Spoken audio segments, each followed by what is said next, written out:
На премиерот Христијан Мицковски не му се допаднало како медиумите информирале за паркингот на клиничкиот центар во Скопје, односно дека тој ќе биде стопанисуван од фирма од Албанија. Мицковски обвини дека дел од медиумите објавиле невистини и конструкции со цел само да обвинуваат неосновано. И откако нареди неколку класификации против медиумите, потоа самиот ги кажа истите информации на кои јавноста реагираше. Но се правда дека владата не потпиша договор со албанската компанија Gjoka Construction.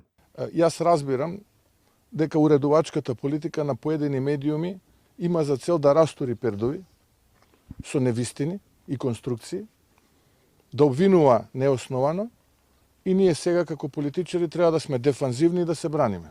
Факт број 1. Одлука се носи врз основа на физибилити студија. Физибилити студијата така кажала. Ние не можеме да одиме спротивно од физибилити студија.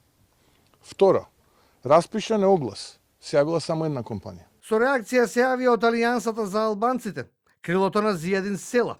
Нивниот став е дека паркингот на клинички треба да биде управуван од самата институција. Според партијата, на тој начин има неколку предности од самоуправувањето на паркингот.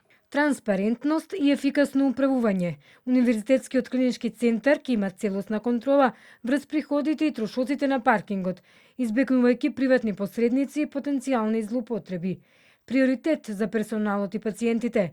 Внатрешното управување ќе овозможи здравствениот персонал и пациентите да имаат загарантиран пристап до паркинг просторот. Приходи за болницата. Добивката од паркингот може директно да се инвестира во подобрување на здравствените услуги и одржување на инфраструктурата, намалување на хаосот. Лавина од реакции во јавноста и на социјалните мрежи предизвика информацијата дека фирма од Албанија Gjoka Construction го добила бизнисот од државата да стопанисува со паркингот на клинички центар во Скопје. Првичните дилеми на граѓаните беа зошто странска, а не домашна компанија или зошто јавното претпријатие не продолжи да си ја врши дејноста во кругот на клинички. Пранешниот заменик Александар Трајановски објави дека намерно не се продолжувал договорот на јавното претпријатие да раководи со паркингот со образложение дека тој е мета на политички договор. Револтот на граѓаните се зголеми откако и ресорниот министер за здравство посочи дека цената на паркирање во клинички е ефтина и таа треба да се зголеми.